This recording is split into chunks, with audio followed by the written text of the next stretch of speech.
a final journey. There is a very visceral fear, I think, in everyone about ending up alone. For Albert Roy Sadler.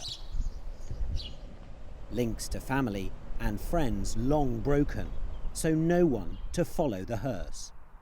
It causes you to look back and think, well, why, how did things end up this way? Only one mourner today, Christina from the council.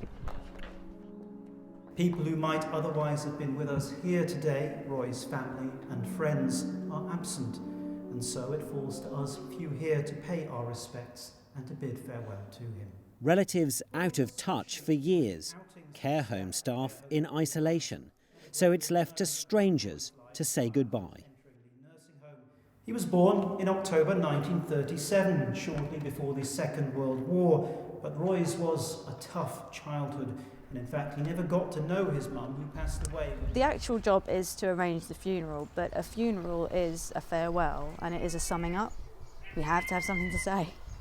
It would be too sad not to. So Christina set to work, trying to find loved ones, building a picture of the man and his life. They do come into your affection, little sort of snapshots of their personality that you think, oh, I'd have liked them, you know. And so you're not going along just with a lanyard on as a council worker, tapping your hand, going, when's this finishing so I can go to lunch? You're going to a funeral of someone you kind of know. I have, at every single funeral, I have to say, cried. Emotions do get hard when you walk into the chapel and you notice very briefly that no one's there. The funeral director too.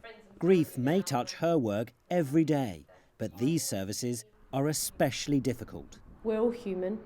I would like to think if any of my family members or friends was in these circumstances that the funeral director looking after their funeral would feel as passionately as we do. These are real people. They all had a life, or have a history, have a story. There is great poignancy in the fact that he has no friends or family here to mourn him. If relatives are untraceable or simply can't afford to pay, often the local council will step in. In fact, across the UK last year, there were more than 4,000 public health funerals. But the warning is that the devastating impact of COVID may mean many more in the months to come. On a personal level, I suppose there is almost sometimes a warning that, you know, don't take things for granted.